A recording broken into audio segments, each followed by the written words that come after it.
ራሱ ዮሐንስ ምን እያለን ነው?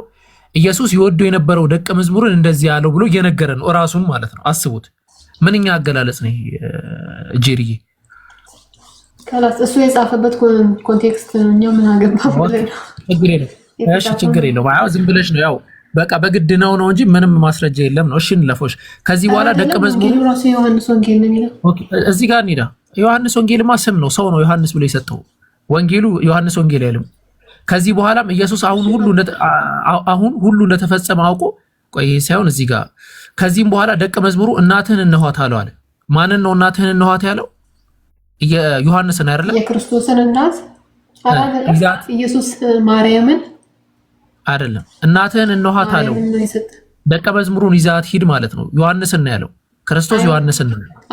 ኦኬ ከዚያ ሰዓት ጀምሮ ደቀ መዝሙሩ ወደ ቤቱ ወሰዳት አለ። ማን ነው ወሰዳት ብሎ የሚነግረን? ራሱ ዮሐንስ። ኦኬ ከዚህ በኋላ ያለውን እሱ ይዟት ከሄደ እንግዲህ ዮሐንስ ወሰርኳት እያለ ነው በእነሱ አገላለጽ። ማን ነው የሚተርክልኝ? ከዚህ በኋላ ያለውን ጥቅስ ማን ነው የሚተርከው? ካለቀ በኋላ እኮ ነው።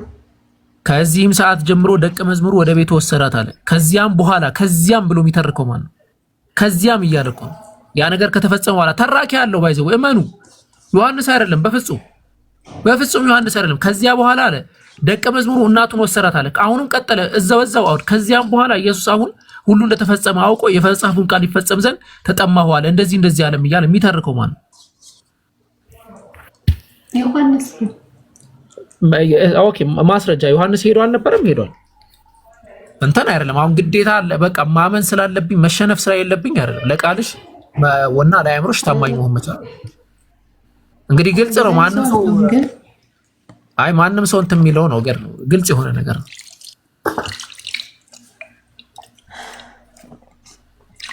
ኦኬ እሺ ምናልባት በቃ ሌላ ጊዜ ደግሞ አይተሽው ትመጪና እናወራበታለን። ኦኬ ኢሳይያስ ቆይ ዮሐንስ መጽሐፉን የጻፈው ክርስቶስ ካረገ በኋላ ነው፣ መንፈስ ቅዱስ ከወረደላቸው በኋላ ማለት ነው። ማስረጃሽ ምንድነው? የዮሐንስ መጽሐፉን ለመጻፍ መጽሐፉ ራሱ የዮሐንስ መጽሐፍ ነው። ማን ነው ዮሐንስ ወንጌል የሚለው? እኮ ስም እኮ ነው፣ የመጽሐፉ ዋና አካል ነው። እሱ ሲጽፈው ዮሐንስ ወንጌል ብሎታል። እንደጻፈው ምንም ማስረጃ የለም።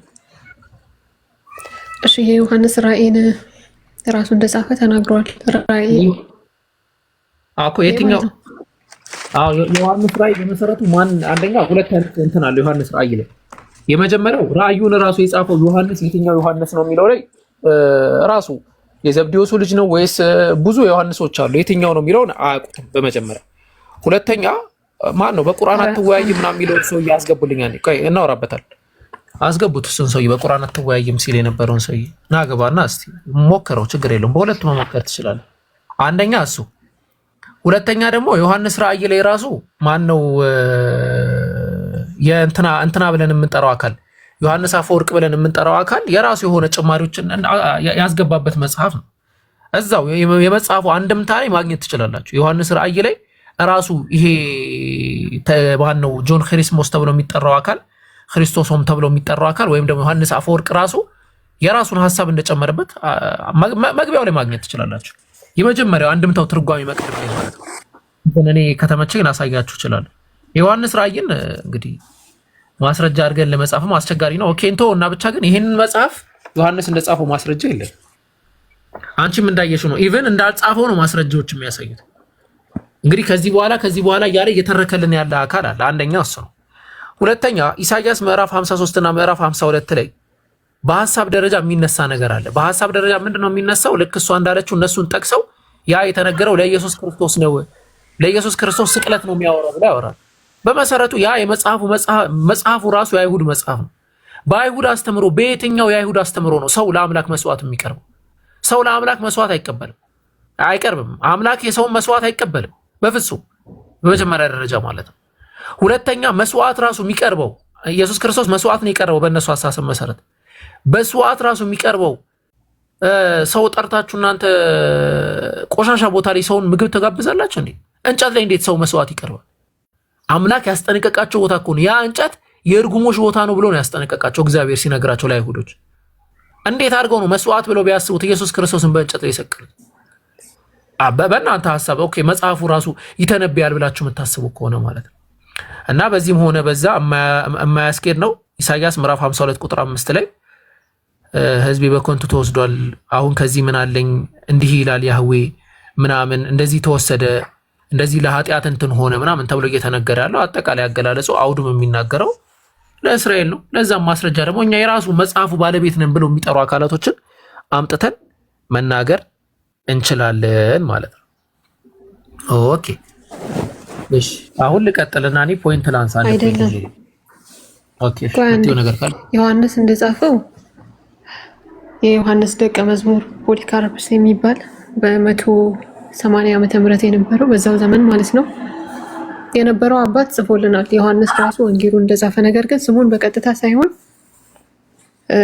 ኢየሱስ የሚወደው ደቀ መዝሙር እያለ ሲገልጽ እንደነበረ ነግሮናል። ያው በዛው ዘመን የነበረ የሱ ፖሊካርፐስ ፖሊካርፐስ እርድእት ነው። ፖሊካርፐስ በየትኛው መጽሐፍ ላይ ሐዋርያው ዮሐንስ ወንጌሉን ይህንን ወንጌል ሐዋርያው ዮሐንስ ጽፎታል ብሎ አልተናገረም። ካለሽ ማስረጃ አስችል። አይ ቲንክ ወደ 4 የሚታወቁ መጽሐፍቶች አሉት ለመናፍቃን ባዘጋጀው መጽሐፉ ላይ ኤራኔስ የሱ እርድእት አይደለም፣ ፖሊካርፐስ ነው ያልሽኝ። ፖሊካርፐስ ነው እርድእት ነው ወይም የሱ ተማሪ ብለን የምናነሳው። ኦኬ ሶስት አካላቶች አሉ ላንሳለሽ። ኢግናሽየስ ዘሩም ብለን የምንጠራው አለ፣ እሱ ከሁሉም የቀደመ ነው። ከዛ እነ ፖሊካርፐስ አሉ፣ ከዛ እነ ሄርማን አለ፣ ከዛ ደግሞ ኤራኔስ ተጠቃሽ ነው። ኦኬ ኤራኔስ በቀጥታ የዮሐንስ ደቀ መዝሙር ነው እኮ ፖሊካርፐስ የለም እኮ ነው የምልሽ።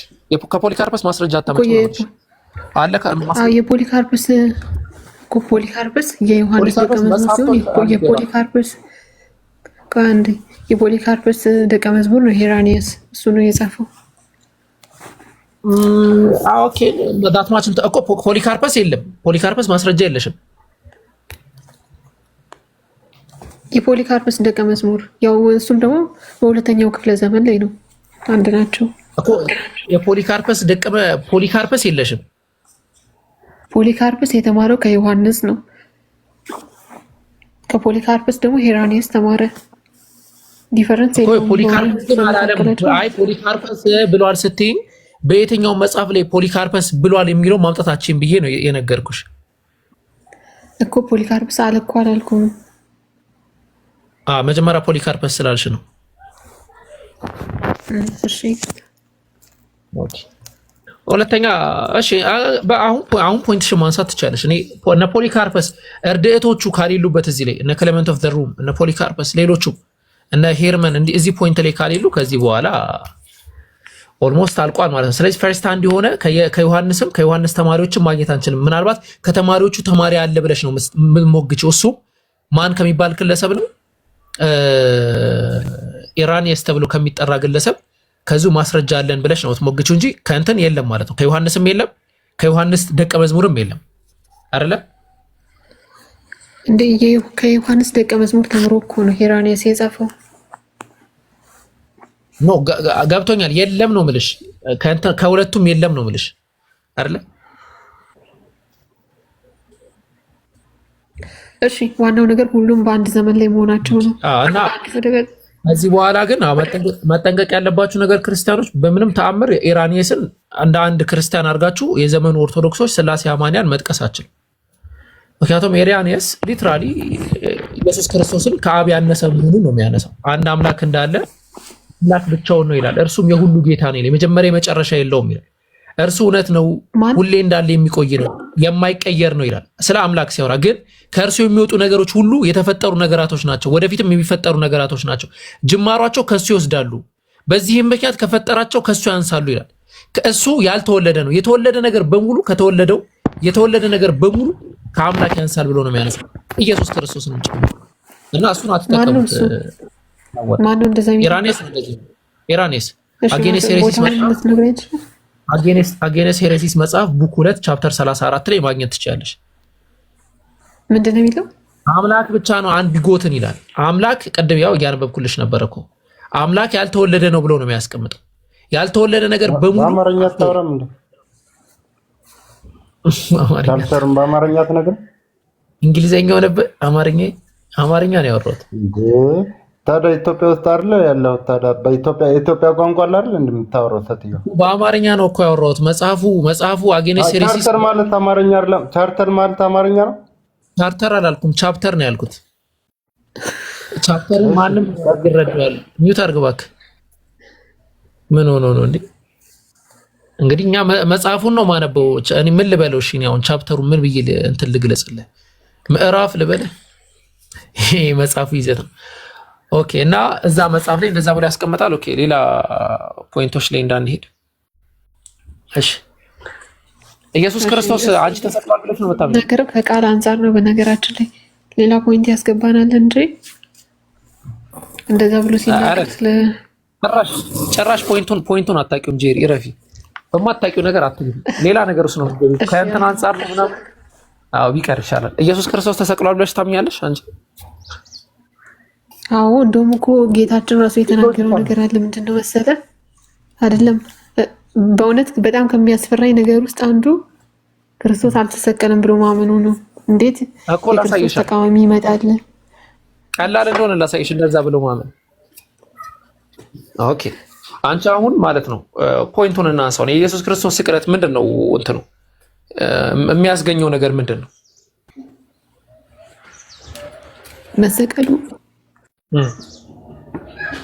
መሰቀሉማ የብሉይ ኪዳን መስዋዕቶች አሉ አይደለ? በጎች፣ ጠቦቶች ምናምን ነገር እግዚአብሔር አምላክ ለሙሴ የሰጣቸው የኃጢአት ማስተሰሪያ እና እነሱ ጥላ ናቸው፣ ወይንም ደግሞ የክርስቶስ ኢየሱስ ምሳሌ ናቸው። ያው በጎቹን አይተህ ከሆነ ንጹህ መሆን አለባቸው፣ ከሴት ያልተገናኙ። እንደገና ይስሐቅ የኢየሱስ ክርስቶስ ጥላ ነው። አይዋን እንደውም ማነው ይስሐቅ? አዎ የክርስቶስ ምሳሌ ነው። ምክንያቱም ይስሐቅ እንዳይታረድ። ይስሐቅ ታርዷል ወይስ በሱ ምትክ የታረደ አካል አለ? ምን አልከኝ? ይስሐቅ ነው የታረደው ወይስ በሱ ምትክ የታረደ አካል አለ እኮ? በይስሐቅ ደም ዓለም ስለማይድን እግዚአብሔር አምላክ በግን ሰጠው አይደል? በይስሐቅ ምትክ። ኦኬ። ስለዚህ ለምን ነው ይስሐቅን አምላክ ያልተቀበለው? አምላክ ሰውን እንደ መስዋዕት አድርጎ ይቀበላል? አምላክ ሰውን መስዋዕት አድርጎ ይቀበላል? የተቀበለበት እስቲ የትኛው ታሪክ አለ? እሺ፣ ኢየሱስ የእግዚአብሔር በግ ተብሏል። እነሆ የዓለምን ኃጢአት የሚያስወግድ የእግዚአብሔር በግ ብሎ ዮሐንስ ይገልጸዋል እኮ። በግ ማለት ታዛዥ ነው። እናንተም በጎች ተብላችሁ የለ እንዴ? ምን ሆነሽ ነው? በግ ማለት እኮ የሚታረድ ማለት አይደለም። እነዛማ አትረዱት። በጎቼ ድምፄን ይሰማሉ አለ ኢየሱስ ክርስቶስ ዮሐንስ ወንጌል ምዕራፍ 10 ላይ። በጎቼ ድምፄን ይሰማሉ ማለት እናንተ እንግዲህ ይሄ ሁሉ መስዋዕት ሊሆን ነው እንዴ? አይደለም። የእግዚአብሔር በግ ማለት ኢየሱስ ክርስቶስ በጽድቅና ከማናችንም የተሻለ ስለነበረ ነው። ፊልጵስዩስ ምዕራፍ 2 ቁጥር 9 የዓለምን ኃጢአት የሚያስወግድ የእግዚአብሔር በግ እኮ ነው የሚለው። የዓለምን ኃጢአት የሚያስወግድ በብሉይ ኪዳን በጎች እኮ በብሉይ ኪዳን በጎች የሰውን ኃጢአት ያስተሰርያሉ። ያው ሊቀ ካህኑ በዓመት አንዴ የበግ ደም አፍስሶ የራሱንና የሕዝቡን ኃጢአት ያስተሰርያል። እንደዛ ነው የሚያደርገው ወይስ ኃጢአት የሰሩ አካላቶች ናቸው በሱ የሚስተሰረዩት ወይስ አይደለም? በበጉ መስዋዕትነት የሚስተሰረዩ እኮ ኃጢአት የሰሩ ለሕዝቡም ለራሱም እኮ ኃጢአት የሰሩ ሰዎች ነው የሚያስተሰርዩት ወይስ አይደለም? እኮ በጣም ጥሩ። ግን እንትን የለውም አይደለ? ይሄ እናንተ እንደምትሉት አይነት እድፈት ምናምን የሚባል ኮንሴፕት፣ በዛ ኮንሴፕት አንድም በግ የታረደ የለም። በድፍረት ማለት እድፈት ወይም ደግሞ ድቀተ ባህሪ የወርስ ኃጢአት የሚለው ብዙም ትጠቀሙታላችሁ፣ ግን ትክክላላችሁ። እዚህ ስትመጡ በድቀት ምናምን አስበው እንትን የሚል የለም አይደለ? እንትን የታረደ የለም። ድቀተ ባህሪ አታውቂም? ለምሳሌ ስለ ድቀተ ባህሪ ብቻ ሳይሆን ስለ ዓለም ኃጢአት ነው። አሁንም ለምሰራው ኃጢአት ነው የሞተው። አበስኩ ገበርኩ። ስለዚህ ኢየሱስ ክርስቶስ ይሄ ደግሞ አዲስ ትምህርት ነው ዛሬ የሰማሁት። ኢየሱስ ክርስቶስ ለምሳሌ አንድ አበበ የሚባል ሰው ተነስቶ ዝሙት ቢሰራ አይቆጠርበትም? ኢየሱስ ሞቶለታል አይደለ? በክርስቶስ አምኖ በክርስቶስ ያመነ ሰው ይበቃናል። ኢንቴንሽናሊ ኃጢአትን አይሰራም። ማን ያለው? የሁሉ እንዴ ማን ያለው እንደዛ? ኢንቴንሽናሊ ምንም ሰው ኃጢአት ኧረ ተይ፣ በአይናችን የምናየው ነው። ይኸው ወንጀል ስንት ነገር ቄስ ሆኖ አልፈልግም። የሆነ ሀሳብን አንተ አስቀምጥልኝ፣ እኔም ሀሳቤን አስቀምጣለሁ። ልክ ሁሱ ሲያደርገው እንደነበረ ማለት ነው።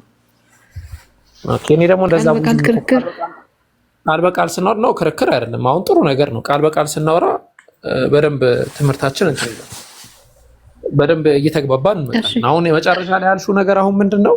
ኃጢአትን አስመልክቶ ስለ እድፈት ወይም ደግሞ ስለ ድቀተ ባህሪ ሳይሆን ኢየሱስ ክርስቶስ ተላልፎ የተሰጠው ለእኛ ተላልፎ የተሰጠው ለእያንዳንዱ ለምንሰራው ኃጢአት ነው ያልሽው አይደል? ኦርቶዶክስ ነሽ አይደል? እሺ፣ እንደዛ ኦርቶዶክስ ነኝ። ግን እንደዛ የሚል አለ? ለድቀተ ባህሪ ነው የሞተው የሚል አለ መጽሐፍ ቅዱስ ላይ አንድም ቦታ? ለእንደዚህም ነው የሞተው የሚባል ነገር የለም። ያው የፍልስፍና ውጤት ነው፣ የክርስትና የፍልስፍና ውጤት ነው። ያው እኛ በዛ መሰረት ኢየሱስ ለዓለም ኃጢአት ሞተ፣ የዓለሙን ኃጢአት ለማስወገድ እንደሞተ፣ በክርስቶስ ያመነ አሁን ኩነኔ እንደሌለበት፣ በክርስቶስ ሞት ያመነ እግዚአብሔር እንደታዘዘ መጽሐፉ ይናገራል፣ ወደ ፍርድ እንደማይገባ እንጂ ለድቀተ ባህሪ ሞተ የሚል የለም መጽሐፉ ላይ። እንደዛ ያስቀምጥልን። እንግዲህ ተቀብያለሁ። አንብበሽ ሌላ ጊዜ ብትመጪ ይሻለኛል። አንተ አስቸግረ እኔ አያለሁ ምንም ከማየት ወደኋላ አይደለም። ግን አንቺ ይሁንና ማለት አደገኛ ትምህርት ነው። ኦኬ፣ ያ ማለት ኢየሱስ ለማርያም ብሎ ሞቷል? አዎ። ለምን ለማርያም አይሞትም? ኦኬ፣ ማርያም ኃጢአት ሰርታለች? ኃጢአት ሰርታለች አይደለም? ባትሰራም የሰው ልጅ አይደለች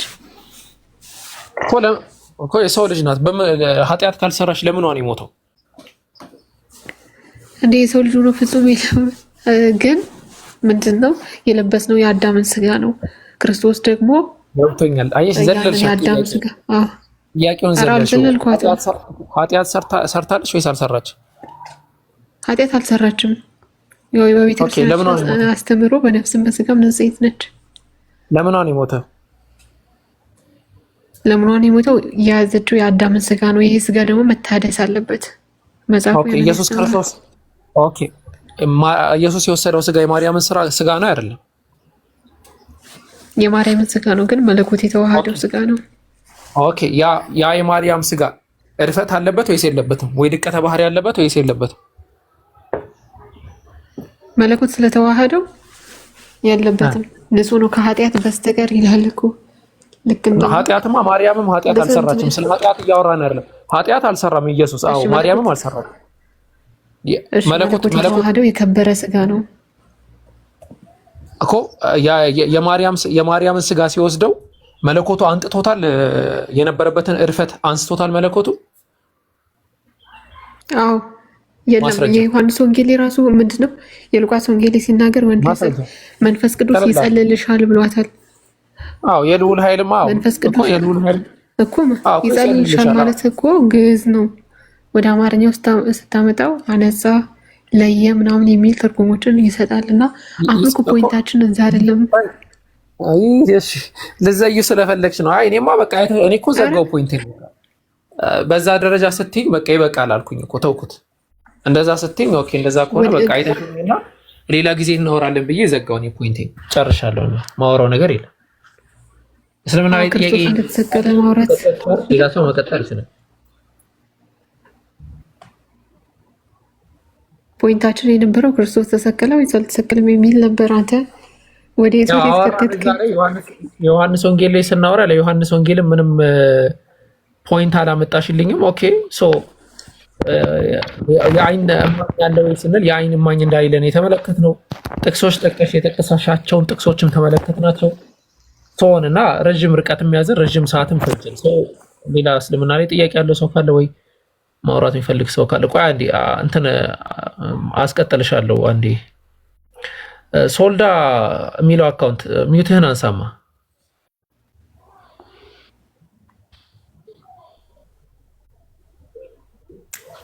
ሰላም የጠየቅኩህን ጽፌልህ ነው ያስገባኸኝ። እሱን መልስልኝ። ምን ብዬ? አዎ መሐመድ የዘጠኝ ዓመት ደፍሯል ምናምን ሚት አታረገኝ። ምንድነው ሚት የምታረገኝ? ጥያቄ ነው የምትመልስ ከሆነ መልስ። ኧረ እኔ እንትን አላልኩም። ምን ያርለው ሚት ማድረግ ከይቅርታ ጋር አንዴ መጀመሪያ ረጋ በል። ሁለተኛ ለምላስህ ለከትና ልክ አድርግለት። ምናልባት ይሄ ከቤተሰብ የወረስከው ነገር ካለ እዛው ጨርስ። በማህበረሰባችን አሳዳጊ የበደለው ነው የሚባለው እንደዚህ አይነት ሰው ረጋ በል። ጥያቄዎች ካሉ ጥያቄህን መሰረታዊ በሆነ ፖይንት ማንሳት ትችላለህ። እንደዛ እናደርጋለን። ኦኬ። ምናልባት አሳዳጊ የበደለው እንዳትሆን ሃይማኖትህንም እንዳታሰድብ። ከሃይማኖት የጀመርከው ከሆነ ከእናትህ ከአባት የተማርከው ነገር ከሆነ ወይል እንግዲህ እናያለን። ሃይማኖት አሳዳጊ የበደለው ሰው ባህሪ አታሰብ። ኦኬ። አሁን ስርዓት ባለው ሁኔታ ጥያቄህን ቀጥል። ኦኬ። የጠየቅኩህን መልስልኝ። ኦኬ። ጥያቄህ ምንድን ነው? ያልኩህን መሐመድ የ9 ዓመት ደፍሯል የሚል እውነት ነው አይደለም? ይሄ ነው ጥያቄ። ማን ያለህ እንደዚህ? ጥያቄ ነው እየጠየቅኩ ነው አይደለም ነው። ማን ያለህ? ስላነበብኩት ነው። ኦኬ እኮ ያነበብክበትን ማስረጃ ማተልኩ ላይ ጎግል ውስጥ አለክ እኮ ክፈት፣ ጎግል ላይ ክፈትልኝ ቶሎ።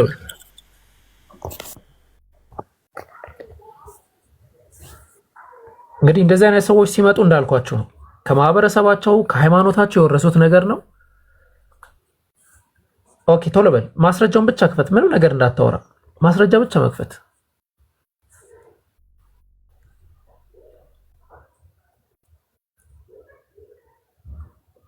አዎ እንዲህ ትወጣለህ ማለት ነው።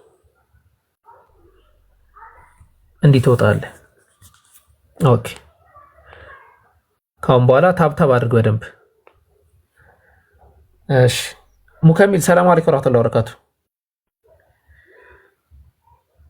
ወአለይኩም ሰላም ወራህመቱላሂ። ኦኬ እንትን የምታነሳው ፖይንት ካለ እንትን ማለት ካሁን በኋላ እንደዚህ አይነት ፖይንት ሲመጡ ከእናት አባቶቻችሁ ከሃይማኖታችሁ የወረሳችሁት ነው በሏቸው። ምንም አትበሏቸው ሌላ። እንደዛ አይደለኛ አባቶቻችን እናቶቻችን እኮ እንደዚህ ነው የሚሉት። ይሄ አሳዳጊ የበደሉ ነው ይባላል። እንደዛ በሏቸው። ምንም ሌላ ነገር ውስጥ መግባት አያስፈልግም። ሲሳደቡ እንዳትሳደቡ፣ ምንም ነገር አትበሉ። ያንን ብላችሁ ማስረጃ ካለ ጥላችሁ ሂዱ። ማውራት የሚያስፈልገው ከነዚህ አይነት ሰዎች ጋር ማለት ነው። ጥያቄ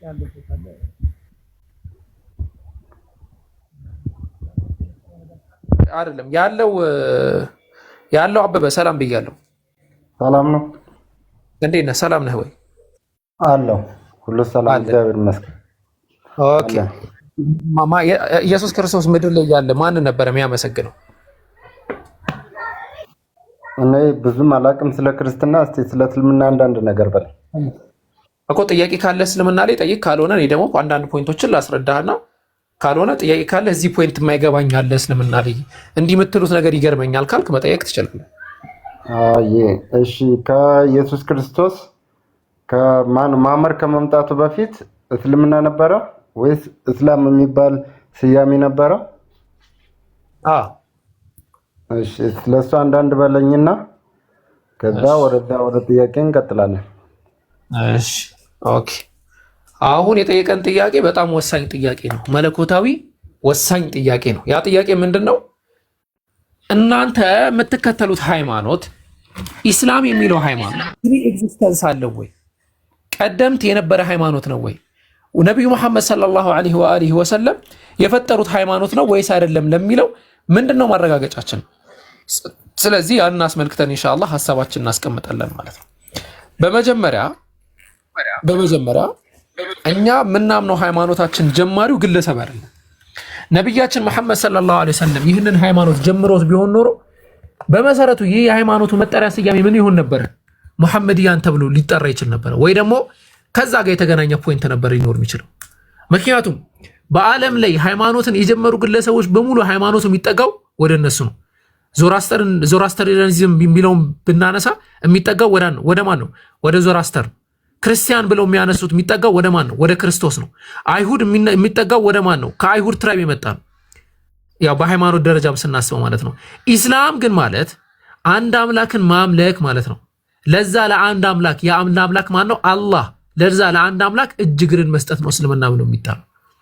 ኢስላም ብለን ስናነሳ ነቢያችን መሐመድ ሰለላሁ ዐለይሂ ወሰለም እንደነገሩን አላህም በቁርአኑ ላይ እንዳስቀመጠልን ኢስላም ከአደም ጀምሮ እስከ ምጽአት ቀን የሚቆይ ነው።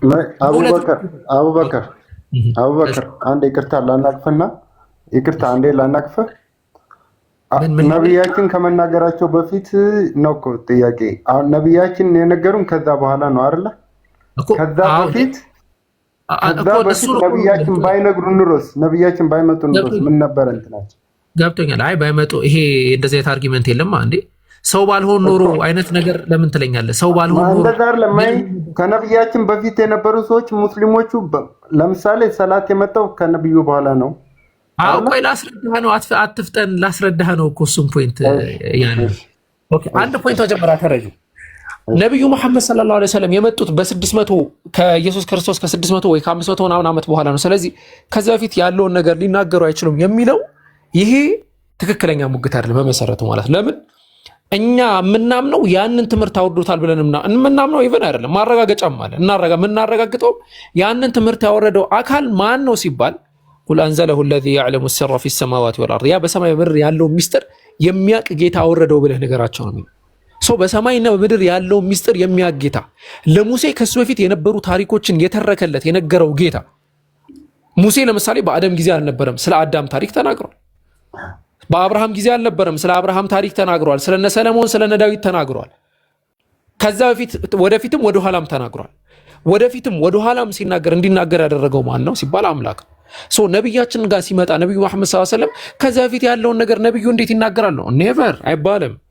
we are talking about መለኮት ነው እያወራን ያለ ነው። ያ መለኮት ነው የሚያስተምረው። ያ ደግሞ ያወረደው ነዘለሁ الذي يعلم السر في السماوات والارض በሰማይ በምድር ያለን ሚስጥር የሚያጌታ ነው ያወረደው ነው። ሶ በሰማይ በምድር ያለውን ሚስጥር የሚያጌው ጌታ ለነብያችን መሐመድ ሰለላሁ ዐለይሂ ወሰለም ሲያወርድላቸው እኛ እስልምና የሚለውን ፖይንት በሁለት አይነት መንገድ እንረዳዋለን። አንደኛው ዓም ብለን የምንረዳው አላህ እዚሁ ቁርአን ላይ ከዚህ በፊት የነበሩ ነቢያቶች አብርሃምን ጨምሮ አደምን ጨምሮ ሙሳን ጨምሮ ሁሉም አንድ አምላክን እርሱም አላህ የሆነውን ትክክለኛ አምላክ እሱን ታዛዥ መሆናቸውን ያስቀምጣል። ሙስሊሞች መሆናቸውን፣ የሐነፍ መንገድ ተከታዮች መሆናቸውን፣ ሐነፍ መሆናቸውን ያስቀምጣል። ሶ ለዛ ለአንድ ጌታ አምላክ ሁኑ ብሎ አላህ ይነግረናል። ኻስ በሆነው ደግሞ ሰላት የመሳሰለው ነገር ይህ የነብዩ ሸሪዓ ይባላል፣ ህግጋት ወይም ድንጋጌ ይባላል። በደንብ አድርገን ዝቅ አድርገን ስንረዳው ሐሳቡን የሙሴ ህግ ብሎ የሚነሱት በራሱ ለእስራኤል ሀገር የነበረው ህግ እንዳለ ሆኖ በኢየሱስ ክርስቶስ ዘመን ስትመጣ ያ ህግ አይቀጥልም። ዋና መሰረታዊ ህጎች አሉ። ከዛ ውጪ ደግሞ አንዳንድ ህጎች ይቀየራሉ። ስለዚህ ቁርአኛም ደግሞ ኢስላም ብለን ከነብዩ ሰለላሁ ዐለይሂ ወሰለም ጀምሮ ያለውን ስናነሳ የምናነሳው አዲስ ሸሪዓ ነው። ለምሳሌ አሰጋገዳችን የተለየ ነው። እነሱም ይሰግዳሉ፣ እኛም እንሰግዳለን። አሰጋገዳችን የተለየ ነው። እነሱም ይጾማሉ፣ እኛም እንጾማለን። አጾጻማችን የተለየ ነው። አላህ ለዛ ነው ኩቲበ ዐለይኩም ሲያም ከማ ኩቲበ ዐለ الذين من قبلكم ከናንተ በፊት እንደተጻፈው ሰዎች እነሱ ላይ እንደተደነገገባችሁ እናንተም ላይ ጾም ተደንግጓል። ግን አጾጻማችን አንድ አይደለም፣ አሰጋገዳችን አንድ አይደለም። እኛ በነብዩ ሻሃዳ እንይዛለን፣ እነሱ በነብዩ ሻሃዳ ይዘው ነበር። በማን ነው ሻሃዳ የሚይዙት ወይ ደግሞ የሚመሰክሩት በማን ነው? አምላክ አለ ዘን ሙሴ ካለ ነብዩ ሙሴ፣ አብርሃም ከሆነ አብርሃም፣ ኢየሱስም ከሆነ ኢየሱስ ክርስቶስ፣ ሌላም ከሆነ ሌላም እያሉ ይመሰክሩ ነበረ። እና ያንን ማስረጃ አንዳንድ ነገራቶችን እስቲ እናንሳና እንጥቀስ። እሺ ማስረጃ ልክፈትልህና አንዳንድ ማስረጃዎችን እንመልከት። ከዛ የምትናገረው ተቃውሞ ድጋፍ ምናምን ካለ ትቀጥላለህ። አንዴ ኦኬ፣ ድምጼ ታች በደንብ እየተሰማ ነው አይደለ? ይሰማል። ኦኬ፣ ምናልባት ታች ላሉ ሰዎች እሺ ካልተሰማቸው የሚለው ነው። ኦኬ፣ የሚሰማ ከሆነ እኔ ፖይንቴን ልቀጥል። ኦኬ፣ ኢስላም የሚለውን ሐሳብ ከተረዳን ማንም ሰው አንድም ሙስሊም ወይም ክርስቲያን ኢስላም የሚለው ሐሳብ ምን እንደሆነ ከተረዳ እኔ ራሱ ሙስሊም ነኝ ነው ልትል የሚገባህ ነው ብለው በመሰረቱ ማለት ነው። ለምን እንደሆነ አልልም ሳልማር እንዴት እላለሁ? ኦኬ እኮ አዎ፣ አይ ነው እንደዛ ነው የምትለው ነው። ለምን እንደምትል ላሳየህ ነው በአማርኛ። ኦኬ፣ ይሄ ያው መጽሐፉ እንግሊዘኛ መጽሐፍ ነው። ያው ተርጉሜ እነግርሃለሁ ምን እንደሚል። በአማርኛ ማንበብ አልችልም እኔ ካላነበብኩት እንዴት ይገባኛል? ያው በመስማት ደግሞ እንትን አለ እንግዲህ ሁሉም አቡበከር ተዋ። አሁን አንተ ኡስታዝ ነህ፣ የዚህ ሁሉ ሰው አስተማሪ ነህ። እኔ ብቻ ልተርጉምልህ። ቢያንስ እኔ በምገባይ ቋንቋ ነው እኮ ማስተማር ያለብህ አይደል እንዴ? በቃ እሺ፣ ማስረጃው ይብቃን። በቃ ያወራን ይበቃናል። እንግዲህ ማስረጃውን እንዴት በምንም አድርጌ እንግዲህ ላሳየህ አልችልም። እንግዲህ እንግሊዝኛ መጽሐፍ ነው ሰው እንደዛ ነው። ኦኬ እሺ፣ ያው ሐሳብ ሐሳብ ብቻ እንደ በአማርኛ መተርጎም አይችልም። መጽሐፍ ነው እኮ የምጠቅሰው። መጽሐፍ እንደ መጽሐፍ ይተረጎማል እኮ ቁርአንም ተተርጉሟል በአማርኛ አይደል? ያልተተረጎመማ እሱ እኮ ያነበበ ይተረጎምልሃል። ለምን ተረጋግተህ አታዳምጥ? ያነበበ ይተረጎምልሃል። እሱ አንተ ዝም ብለህ አዳምጥ። ሙከሚልታው እኔ ጠየኩት አስተማሪውን ነው። አስተማሪውን በደንብ አስተምረኝ። አይ አላ እንደዛ አይደለም እኔ የምልህን ብቻ ስማይ ከሆነ እሱም ሌላ ችግር ነው። አንዴ ቆይ፣ መጽሐፉ የተጻፈው በእንግሊዘኛ ነው። የእንግሊዘኛ መጽሐፍ ነው። ነገር ግን ያንን ነገር እንግሊዘኛውን ብቻ እያነበበ አይደለም የሚያልፈው፣ እየተረጎመ ያስረዳሃል። አንተ ደግሞ ታዳምጣለህ ማለት ነው። ሐሳብ ካለ እዛ ላይ ትሞግታለህ፣ ችግር የለውም። የግድ ሁሉም መጽሐፍት በአማርኛ መጽሐፍ አለባቸው የሚለው ያስኬዳል እንዴ? እያልኩ አይደለም። ቴክኖሎጂ ነው። ትራንስሌት ታደርጋላችሁ፣ ትተረጉማላችሁ። ሙከሚል በቃ ሌላ ጥያቄ ያለ ሰው ካለ እንትን ይበል። ኖርማሊ ብዙም ኦኬ። ትዕግስቱ አያልቅበት። ሰላም ብያለሁ።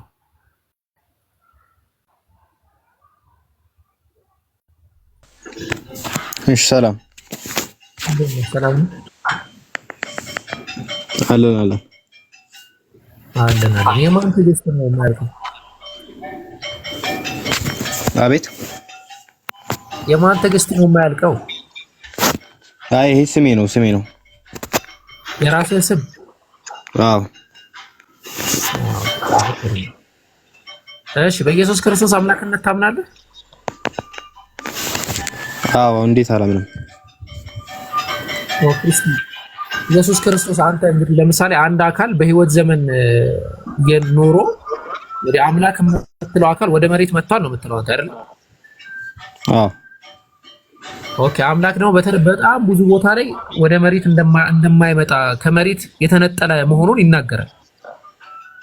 እሺ ማስረጃ አለ?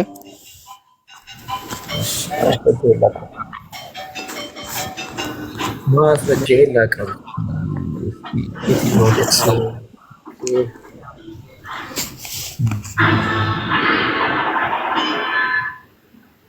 ድምፅ አለ።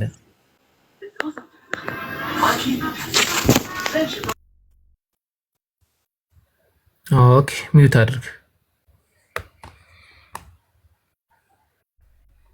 ኦኬ እግዚአብሔር በየት ነው የሚኖረው እንዳልኩ እስቲ ጥቅሶቹን ልክፈትልህ። አንድ ጥቅስ ካየን ይበቃናል። አንድ ጥቅስ ብቻ ካየን ይበቃናል። አንደኛ ነገሥት ቀዳማዊ ምዕራፍ 8 ወይኔ ገስቱ ላይ የተጫወታችሁበት ምዕራፍ 8 ቁጥር 27 የሆነ ነገር የተፈጠረ እየመሰለኝ ነው። በቃ ያየራችሁት ቁጥር ኦኬ። እግዚአብሔር ምድር ላይ ከሰው ጋር ሊኖር እንደማይችል ማስረጃ ከፍቼ ላሳይ። ኦኬ አንደኛ ነገሥት ቀዳማዊ ምዕራፍ 8 ቁጥር 27 ላይ በውኑ እግዚአብሔር ከሰው ጋር በምድር ላይ ይኖራልን ይላል። እነሆ ሰማይ ከሰማያት በላይ ያለው ሰማይ ይይዘው ዘንድ አይቻለውም፣ ይልቁንስ እኔ የሰራሁት ቤት እንዴትስ ያንስህ ይላል። ምን ይላል? በውኑ እግዚአብሔር ከሰው ጋር በምድር ላይ ይኖራልን ብሎ መጠየቅ አይኖርም ነው። በሌላ አባባል ይበላልን ሲል አይበላም እያለ ነው። ሰው ይኖራልን እያለ ነው። በሰማይ ነው ያለው፣ እነሆ በሰማይ ነው ያለው። ነገር ግን አቤቱ አምላኬ ሆይ ወደ ባሪያ ጸሎት ልመና ተመልከት እያለ ይጠቅሳል። ሰው ይኸው በውኑ እግዚአብሔር ከሰው ጋር በምድር ላይ እንዴት ይኖራል ብሎ ያስቀምጣል። እንዴት ኖረ ብለህ አንተ እንዴት ልታምን ቻልክ? በመጀመሪያ ወደ ዓለም መጣ ነው እኮ በምድር ላይ አይኖርም ይላል። አቤት ይሄ ጥቅስ እግዚአብሔር በምድር ላይ አይኖርም ይላል። አይተዋል። በውኑ እግዚአብሔር ከሰው ጋር በምድር ላይ ይኖራልን ይላል። አገላ ከሰው ጋር ሊኖር ይችላል። እንዴት ልታምን ቻልክ? እሺ እግዚአብሔር በዚህ በሰሜን ነው በምናምን ብለህ እንደዚህ ከፍለህ እንትን የምትለው አይነት አምላክ አይደለም። በሁሉ ቦታ እንዳለ ነው እኛ ምናምን ነው። ገባ እኮ በሁሉ ቦታማ ያለው በእውቀቱ በሁሉ ነገሩ በሁሉ ቦታ አለ። ግን በሰማይ እንዳለ ነው የሚናገረው። በሰማይ ነው ከሰማያት በላይ ያለው ነው የሚለው። በሰማይ ነው ያለው። ዙፋኑ በሰማይ ነው ያለው እግዚአብሔር። በሰማይ ነው ያለሁት ለማለት ሲል መጀመሪያ ማለት ክብሩ ከሰው ልጆች እንደሚርቅ ማለት እንደሚሰፋ ሩቅ ነኝ ለማለት ነው እንጂ እግዚአብሔር በሁሉም ቦታ ነው ያለው። ኦኬ በአባታችን ሆይ ብለህ ጸልየህ ታውቃለህ? አታውቅም? አውቃለሁ። ኦኬ ምን ብለህ ነው የምትጸልየው? አባታችን ሆይ በሰማያት የምትኖር ብዬ ነው የምጸልየው። ኦኬ በምንድን ነው የሚኖረው? አባታችሁ እግዚአብሔር በምንድን ነው የሚኖረው? እኮ ነገርኩህ እኮ አሁን በሰማይ ነው ያለሁት ማለት ክብሩን ነው በቃ ማለት የራቀ ስለሆነ ክብሩን ለማሳየት ነው። በነገራችን ላይ መጽሐፍ ቅዱስን ማንም ሰው እንደፈለገ እንዲረዳው እሺ አንድ ነገር ላሳየህ። አሁን ቆሻሻው ነው አሁን መጸዳጃ ቤት ምናምን ውስጥ አለ ነው እያልክ ነው ያለው አምላክ? አቤት መጸዳጃ ቤት ለምሳሌ አምላክ አለ እያልከን ነው? አሃ እግዚአብሔር በሁሉም ቦታ አለ ማለት እኮ በቃ ማለት አሁን እግዚአብሔር እንደዚህ እንትን የሚባል አይነት አይደለም። በዚህ ቦታ በዛ አለ ልትለው አትችልም። ገባህ? በሁሉ ቦታ አለ አልከኝ። አዎ በሰማይ አለ ኦኬ በጣም እንትን በሽንት ቤት ውስጥ አለ ወይም መጸዳጃ ቤት አለ ወይ እግዚአብሔር? ኧረ ሐሳብህም አይመጣውም ጭራሽ እኮ አሁን እኮ ነኝ እየነገርኩህ እኮ ነው። በሁሉም ቦታ አለ ማለት እንደዚህ ይሄንን ሃይላንድ አንድ ነገር ላስረዳ። ይሄንን ሃይላንድ ይወት ለምሳሌ እግዚአብሔር እዚህ ተጣጣ ማለት ይሄንን ባመልከው ችግር የለውም። አዎ ጣዖታውያን እኮ እንደዛ ነው የሚያምኑት። አምላክ ሁሉ ቦታ ስላለ እዚህ ውስጥ ስላለ ይሄንን ባመልከው ምን ችግር አለ ይላል። ምን ችግር አለ? ገብቶኛል፣ አባባልህ ገብቶኛል። ኦኬ ገብቶኛል እኮ ግን አሁን እግዚአብሔርን በዚህ አለ ብለን እንትን ልንል አልችልም ነው በቃ ይሄ ያለቀለት ነገር ነው። ገባህ? በዙፋኑ እንደተቀመጠ ይናገራል። አቤት በዙፋኑ ላይ በሰማይ በዙፋኑ ላይ እንደተቀመጠ ይናገራል።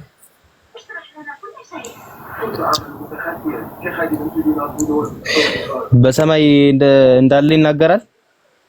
በሰማይ በዙፋኑ ላይ እንደተቀመጠ መቀመጥ እንደተቀመጠ ይናገራል ነው እኮ አዎ ይናገራል። አሁን ይሄን አውቃለሁኝ። ያው እኮ ተቀምጧል በሰማይ በዙፋኑ ላይ።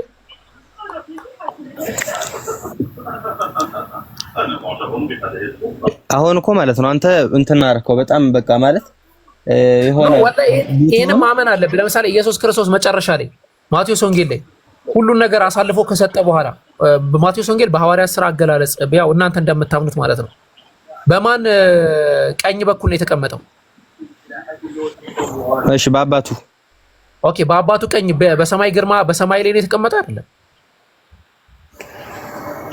በአባቴ ቀኝ እቀመጣለሁ ነው ያለው እኮ። በአባቱ ቀኝ በሰማይ ግርማ ተቀምጧል አልተቀመጠም? ተቀምጧል እኮ። ስለዚህ አባቱ የት ነው ተቀምጦ ያለው? አባቱ በሰማይ ተጨርሻለሁ። ከሚል ጋር ቀጥሉ። በቃ ከሚል ጋር ቀጥሉ። በቃ አሁን እኔ ስለሆነ የጠየኩት በሰማይ እንዳለ ያው የሚታወቅ ነገር ነው እና በምድር ሊኖር አይችልም አምላክ። ይሄ የሰው ፍልስፍና አይደለም ነው እንጂ ራስህ እኮ ቆይ መጀመሪያ ተረጋጋና እንትን በል። አራቺም ፖለቲካ ተውት። ጥርሳችን የነቀንበት ናት ትዕግስቱ። ተረጋጋ ምናምን ተው፣ አያምርም። ብዙ ጊዜ ጀማሪ እኔ እንደዛ አይነት ሰው እንደዛ ሲለኝ ጀማሪ ንጽጽር ሰሪ ነው ብዬ ነው የማስበው። እና ጥርሳችን የነቀንበት ስለሆነ ምንም ሳይፈጠር ዝም ብለህ ተረጋጋ ምናምን አይባል። የሆነ ፖይንት ሲኖር አይደለም መጀመሪያ አስጨርሰኝ ማለት እንደዚህ አድርገህ ቴንሽን ለማብላት ምናምን ነው ሙከራው። ግን ነው አላረግህም። እንደዛ እንዳታስብ። አላማዬ ሐሳቤ ሙሉ ወደ አላህ መንገድ መጣራት ነው። ካላችሁበት ወጣችሁ ወደ አላህ መንገድ ብርሃን እንድትመጡ ነው፣ ወደ ጀነት እንድትመጡ ነው እንጂ ሌላ ሐሳብ ኖሮኝ አይደለም። ኦኬ ከሙከሚል ጋር መቀጠል ትችላለህ። ምናልባት ከኔ ጋር እንደዚህ አይነት ስልክ ተሰማ ማለት ነው። ኦኬ እኔ አሁን የራሴን ጥያቄ ልጠይቅ። ከዛ በፊት ግን መጽሐፍ ቅዱስ ማንም ሰው ኖርማል እንደዚህ ልትረዳው የምትችለው አይነት ነገር አይደለም። ገባ ትጠይቃለህ። ቆይ አንዴ እዚህ ላይ አሁን በተነሳው ነጥብ ላይ አንድ ጥቅስ እንትን ልበልህና ከዛ በኋላ እንትን ትላለህ። ኦሪት ዘፍጥረት ምዕራፍ 11 አንቀጽ 5 ላይ እግዚአብሔርም የአዳም ልጆች የሰሩትን ከተማና ግንብ ለማየት ወረደ አለ። በአንተ እምነት እግዚአብሔር ሁሉም ቦታ ካለ፣ ሰማይም ካለ ምድርም ካለ፣ ሁሉም ቦታ ላይ ካለ ዘፍጥረት 11:5 ላይ እግዚአብሔር የአዳም ልጆች የሰሩትን ከተማና ግንብ ለማየት ወረደ የተባለው ከየት ወዴት ነው የወረደው? እግዚአብሔርም የአዳም ልጆች የሰሩትን ከተማ ግንብ ለማየት ወረደ። ከየት ወዴት ነው የወረደው?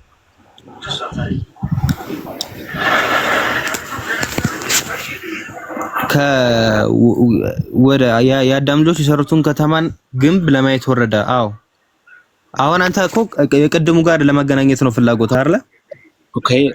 እግዚአብሔር በሰማይ ያለው ምናምን ቅድም አቡበከር ጋር ያወራ ነው ማለት ነው። ቆይ እሱን ተውና አሁን ቀጥታ ይሄ ጥቅስ ላይ ቁምና ፍታለኝ። ከየት ወዴት ነው የወረደው? ከመቼም ከክብሩ አልልህም አይደለ? አዳምና ሔዋን የአዳም ልጆች የሰሩት ከተማ ግንብ ለማየት ወደ እነሱ ነው የወረደው። ከየት ወዴት ነው የወረደው? ለሁሉም አንድ ቋንቋ አላቸው ለማድረግ ጀመሩ። አሁንም ያሉትን መስራት አይከለከሉም።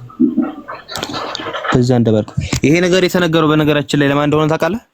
ቆይ ለማንም ነገር ችግር የለውም፣ ግን ከየት ወዴት ነው የወረደው? እሱን መልስልኝ። አይደለም መጀመሪያ መረዳት አለብህ እኮ ከየት ወዴት ነው የወረደው ነው። ከዛ በኋላ ታስረዳኛለህ። ችግር የለውም። ከየት ወዴት እንደወረደ ንገረኝና ከዛ በኋላ ታስረዳኛለህ። ከሰማይ ወደ ባቢሎን የምትባለው ምድር ማለት ነው የወረደው። ኦኬ። ስለዚህ መጀመሪያ ከሰማይ ላይ ይኖር ነበረ፣ ከዛ ወደ ባቢሎን ወረደ ነው አይደል? ያው አሁን አንተ አስፈጸምኮ አንተ የፈለከውን እንትን ለማራመድ ተመቸህ ነው። እኔ አይደለማ እኮ እኔ አይደለም ባይብሉን የጻፍኩት እኮ እኔ አይደለሁም። እኔ ጥቅስ ነው ያነበብኩልህ አይደል እንዴ? እኮ አይደለማ። ይኸው አሁን እኮ አንተ ንጥል እያደረክ ነው እያነበብክ ያለው። አሁን ይኸው ከየት ነው እንትን የምትለው እያልኩ አሁን አንተ አልመለስክልኝም። እዚህ እኮ በምድር ላይ ለምሳሌ ምድር ላይ ከተማና ግንብ የተገነባበት ቦታ ነው አይደለ? አንተ ሁሉም ቦታ አለ ካልከኝ ያ ከተማና ግንብ የተገነባበት ቦታ ላይ ራሱ ቦታ ነው አይደለ? እዛም ላይ መኖር ነበረበት አይደል እንደ እግዚአብሔር እኮ አሁን ይሄ የቅድሙ ጋር እኮ ነው አሁን እንትን እያልኩ ነው። ገባ ትግስቱ ቋን ያላለም የሚለው አካውንት ሻሃዳ ማያስፈልግሽ ነው ታችን አሎ ኦኬ ወንድ ሻሃዳ ማያስፈልግ ወንድ ነኝ። አዎ ኦኬ ማሻአላ። እሺ ስለዚህ አሁን ምንድነው የምታደርገው? እኔ የምለውን ቃል ተከትለህ ትላለህ ማለት ነው። መጀመሪያ በአረብኛ እንለዋለን፣ ከዛ ደግሞ መልሰን በአማርኛ እንደግመዋለን ማለት ነው። ኦኬ እኛ ሙስሊሞች ሻሃዳ ማንም ከልቡ አምኖ ሻሃዳ ይዛለው ካለ የሃይማኖቱ ባለቤተኛ ስላልሆነን አያቲዝም አናሲዝም ምናምን አንልም። አላህ ነው የሃይማኖቱ ባለቤት። ስለዚህ እናሲዛለን ማለት ነው። ኦኬ አሁን ከነተከለ እንለውን ትላለህ። እሺ አሽሃዱ አላ ኢላሃ ኢላላህ ወአሽሃዱ አነ ሙሐመደን ረሱሉላህ ወአነ ዒሳ አብዱላሂ ወረሱሉሁ ከአላህ በቀር በእውነት የሚመለክ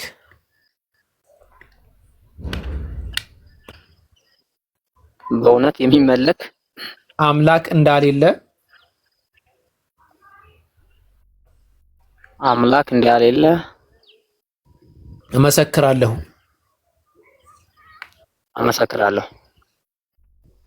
ነብዩ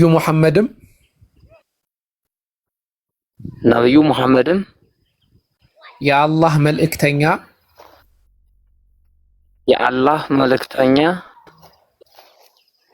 መሆናቸውን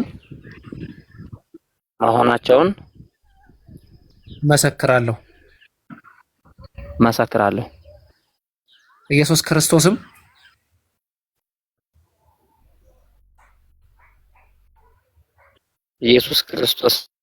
የአላህ ባሪያና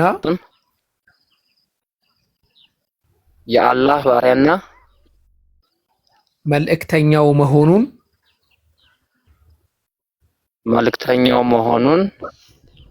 እመሰክራለሁ።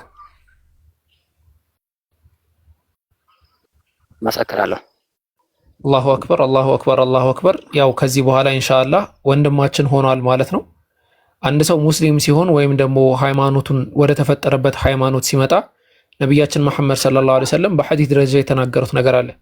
አልኢስላሙ የጅቡ ማ ቀብለሁ፣ እስልምና ከሱ በፊት የነበሩ ነገራቶችን ሙሉ በሙሉ ያስምራል ብለው ተናግሯል። ወንጀል ሰርተህ ከሆነ ብዙ ነገር አርገህ ከሆነ ብዙ ነገር አጥፍተህ ከሆነ ያንን ሁሉ ነገር የሚምር ጌታ አላህ ሱብሓነሁ ወተዓላ አለ። አላህ ቁርአን ላይ ቁል ያ ዒባዲየ አለዚነ አስረፉ ዐላ አንፉሲሂም ላ ተቅነጡ ሚን ረሕመቲላህ፣ እናና ነፍሶቻቸውን በበደል ወንጀል በመስራት ነፍሶቻቸውን የበደሉ ሰዎችን ከረሕመቴ ወይም ከእዝነቴ ተስፋ እንዳቆርጡ በላቸው ነው የሚለው። ስለዚህ አንተም በመሰረቱ አላህን ፈልገህ አላህን ብለህ ከነበርክበት ሃይማኖት በመመለሰህ በመምጣትህ አላህ ሱብሓነሁ ወተዓላ ከዚህ በፊት የነበረውን ወንጀልህን በሙሉ ይምራል። አንደኛው ፖይንት ያ። ሁለተኛ አንድ ሰው የሂዳያን መንገድ ማግኘቱ ቀላል አይደለም። የሂዳያ መንገድ ወይም ቅናቻ ወይም ጥሩ ምራቻ ብለን የምንጠራው መንገድ አላህ ሱብሓነሁ ወተዓላ ለፈለገው ሰው ከሆነ በቀር ለማንም የሚሰጥ አይደለም። ለማን ነው የሚሰጠው ከተባለ ደግሞ እነዛ ቅን ልብ ያላቸውን ሰዎች ደጋግ ስራን፣ በጎ ተግባርን፣ ጥሩ ነገርን የሚያረጉ ሰዎች አላህ ቀጥተኛ መንገድ እንመራቸዋለን ነው የሚለው። አላህ ቁርአን ላይ ምንድነው የሚለው? እነዛ ጥሩ ነገር የሚሰሩ ሰዎችን ፈሰኑ የስሩሁ ሊልዩስራ፣ ቀለል ላለችው ለማደክመው ነገር ለማያደክመው ለሚያረጋጋው ነገር እንመራዋለን ነው የሚለው። በተቃራኒ ወመን በኺለ ወስተግና ወከዘበ ቢልሑስና ፈሰኑ የስሩሁ ሊልዑስራ፣ ነገር ግን አላህ ሱብሓነሁ ወተዓላ ላይ የሚኮራ አካል ሰደቃ አላወጣም አረዳም ምናምን የሚል አጠቃላይ እነዛን አካላቶች ለከባዱ እንመራቸዋለን ነው የሚለው። ስለዚህ ይህንን ምራቻ በማግኘትህ ደግመህ ደጋግመህ አልሐምዱሊላህ የዓለማት ጌታ ፈጣሪ ተንከባካቢ አሰናባሪ ሆነው አላህ ምስጋና ይገባው ብለህ ዱዓ ልታደርግ ይገባል። ምክንያቱም ይህንን ነቢዩ መሐመድ ሰለላሁ ዐለይሂ ወሰለም ለአያታቸው፣ ለአጎታቸው፣ ለአባት ለእናታቸው ተመኝተውት ያላገኙት ነገር። በመሰረቱ አጎታቸውን አስመልክቶ ነቢያችን መሐመድ ሰለላሁ ዐለይሂ ወሰለም አንተ አጎቴ ሆይ ያ ዐም ቁል ላ ኢላሃ ኢለላህ፣ አጎቴ ሆይ ላ ኢላሃ ኢለላህ በል፣ ከአላህ በቀር አምላክ የለም በል፣ አላህን ተገዛ፣ አብረን አላህን እናምልክ እያሉት ኖ አይ እኔ ያለውበት ሃይማኖት ይሻለኛል፣ ህዝብ ሰው ምን ይለኛል ብሎ ተዋቸው። ለዛ ነው አላህ ሱብሓነሁ ወተዓላ ኢነከ ላ ተህዲ መን አሕበብተ ወላኪነ አላህ የህዲ መን የሻእ፣ አንተ የፈለግከውን ሰው ምትመራ አይደለህም አላህ ግን የፈለገውን ይመራ ነው ያላቸው። ነቢዩላህ ኑህ ዓለይሂ ሰላም ለልጃቸው ያላገኙት ሸሃዳ ነው። ልጃቸውን ልጄ ሆይ ና ከኛ ጋር ዛሬ ሰው ሁሉ የሚጠፋበት ቀን ነው ና ከኛ ጋር አሉት። ኖ አለ። ቃለ ሰአዊ ኢላ ጀበል ያዕሲሙኒ ሚነል ማእ፣ ከውሃ ሊጠብቀኝ ወደሚችል ወደ አንድ ተራራ ወጣለሁ ብሏቸው በዛው በውሃ ተወሰደ። ነቢዩ ኢብራሂም ለአባታቸው አዘር ያላገኙት ነው። በተመሳሳይ ደረጃ የነቢያት ሚስቶች ራሱ ከነሱ ነቢዩላህ ሉጥ ሚስታቸው ይህንን ሸሃዳ አላገኘችም። ስለዚህ ይህ ቦታ የሸሃዳው ልቅ ነገር ነው። ስለዚህ አላህን ደግመህ ደጋግመህ ልታመሰግን ልትቀድሰው ይገባሃል ማለት ነው። ኢንሻአላህ ስምን አስመልክቶ ስም እናወጣልሃለን። ግን ኢንሻአላህ ምን ታረጋላችሁ? አሁን ሁሱ ምናልባት አካውንቱ ከዘጋ እኔ ወዲያው ቤት መክፈቴ አይቀርም። ስለዚህ ኢንሻአላህ እኔ ጋር ፎሎ አድርጋችሁ መምጣት ትችላላችሁ ከፈለጋችሁ ማለት ነው። ያው ላይቭ ከፍተን ትምህርታችንን እንቀጥላለን። ጥያቄዎች ካሉ ውይይቶችም ካሉ እንትን እንላለን እንደኛ ማለት ነው። ስለዚህ የምትወደው ስም ካለ ምናልባት እንደዚህ ስም ብለህ መጥቀስ ትችላለህ። የእስልምና ስም የምትወደው ካለ። እኔ የምወደው ሐፊዝ ሐፊዝ ሐፊዝ ሐፊዝ ሐፊዝ ሐፊዝ ሐፊዝ። እሺ ሐፊዝ የሚለውን ግን ብቻውን ሙሉ ትንሽ እንትን ስለሆነ እኔ ውብ የሆነ ስም እዚሁ ላይ አብዱል ሐፊዝ ተብለህ ብትጠራ ደስ ይለኛል። ለምን እኛ ሐፊዝ ብለን የምንጠራው ጠባቂ ነው። ሐፊዝ ማለት ትርጉሙ ጠባቂ ማለት ነው። እና ያን ደግሞ ጠባቂነት የሚለውን አልቲሜት ነው የምንሰጠው ለአላህ ነው። ሶ እኛ ለዛ ጠባቂ ለሆነው አካል ባሪያ ስንሆን ስሙ የሚገርም ይሆናል። አብዱል ሐፊዝ ማለት ያ ጠባቂ ሆነው ጌታ አምላክ የእርሱ ባሪያ ማለት ነው። ስለዚህ አብዱል ሐፊዝ ብትባል ምርጥ ስም ይመስላል። ኦኬ፣ ስለዚህ ምርጥ ስም አውጥተንለታል አብዱል ሐፊዝ። ለመጀመሪያ ጊዜ እዚህ የሰለሙ ሰዎች አብዱል ሐፊዝ የሚለው ስም ለመጀመሪያ ጊዜ ዛሬ ሲወጣኝ ለመጀመሪያ ጊዜ ምርጥ ስም ነው ማሻአላህ። ስለዚህ ኢንሻአላህ አሁን ትምህርት ማን አለ ከታች? ዚክራ ቆይ አንዴ። ኦኬ ከኔ ጋር ነው። አው ዚክራ የምትባል ልጅ አለች ከታች። አንድ ዚክራ ታወራሃለች ኢንሻአላህ። በውስጥ በኩል አውሪውና ትምህርት የምትማርበትን ሁኔታ ኢንሻአላህ ታመቻችልሃለች። አላህ ይጨምርልህ። እንግዲህ በዱዓኛንም አትርሳን። እሺ እሺ። አሜን። የምትሉት ነገር ካለ ቀጥሉ ኢንሻአላህ። ምንም ነገር የለኝም። እንኳን ደስ አለህ ወንድሜ። እንኳንም ወደ ቀጥተኛው መንገድ እንኳን ወደ ተፈጠርክበት ሃይማኖት እንኳን አላህ መራ እና አላህ ጽናቱን ይስጥህ እስከ መጨረሻው ድረስ። ዋናው እስልምናን መቀበሉ ብቻ ሳይሆን አሜን እስከ መጨረሻው ድረስ መጽናቱ ነውና ሰው አላህ ጽናቱን ይስጥህ። ዚክራ ካለሽ ከታች አንድ ቁጥር ጻፊና ያው በውስጥ ወሰጂው ሰለምቴዎች የሚማሩበት ግሩፕ ላይ በመቀጠል ማስታወቂያ ልስራ መሰለኝ አቦኬ ልስራ። ከዛ ቀጥሉ ከትዕግስቱ ጋር። እሺ እንቀጥላለን። ለእንትኖች ለክርስቲያን መምህራን ወይም ደግሞ ሚሽነሪዎች ቪዲዮ እንትን አድርጌያለሁ። ገብታችሁ ሼር አድርጉ ያንን ነገር ማለት ነው። ሼር ኮፒ ሊንክ ምናምን አድርጉት። ገብታችሁ የመጀመሪያው ቪዲዮ ማለት ነው እኔ ፔጅ ላይ ገብታችሁ እንትን ላይ ገብታችሁ የመጀመሪያውን ቪዲዮ ሼር አድርጉት። አቡበከርን ፎሎ አድርጉ። ምናልባት እሱ ድምጽ ስላላሰማ መዘጋቱ አይቀርም። እሱ እንትን ሲል እሱ ይከፍታል። ወደዛ እንድትመጡ ደግሞ እሱን አቡበከርንም ፎሎ አድርጉ። እሺ ቶሎ ቶሎ ብላችሁ ፎሎ አድርጉት። እሱ 800 ሰዎች አላችሁ እና ሁላችሁም ገብታችሁ እንትን የኔን ቪዲዮ አድርጉ፣ ኮፒ ሊንክ ሼር አድርጉልኝ። እሺ ቀጥሉ። ሙኬ ከትዕግስቱ ጋር ቀጥሉ። መግሪብ አልሰገድኩም እኔ ልዝጋድ። እሺ ቀጥል አንተ ትንሽ። ኦኬ ኢንሻአላህ። እሺ ትዕግስቱ ሊትራሊ እንደተመለከትነው እንግዲህ ፖይንቶችን ተነስተው አይተናል። ሰው አሁን በኋላ ጥያቄዎች ካሉ እስልምና ላይ መጠየቅ ትችላለህ። ምናልባት አስገባን የምትሉ ሰዎች ሁሱ ፖዝ ላይ ስለሆነ መግባት አይቻልም። ኦኬ ከዛ አንጻር ነው ማን አስገባችሁ መግባት አይቻልም። ሁሱ ፖዝ ስላደረገ ሰው ማስገባት አይቻልም። እሺ በእስልምና ጂሃድ ይቻላል አይቻልም? ምን ይቻላል? ጂሃድ ይቻላል አይቻልም? አዎ ተቀርዛለን። ጂሃድ ማለት ትርጉሙ እንደሆነ ታውቃለህ? እሺ ምንድነው ጂሃድ ማለት? እኮ ጦርነት ማለት ነው እኮ። አዎ አሁን አይ እዚህ ጋር የእስልምና አባቶች እንደዛ ሲሉ ሰምቼ ነው።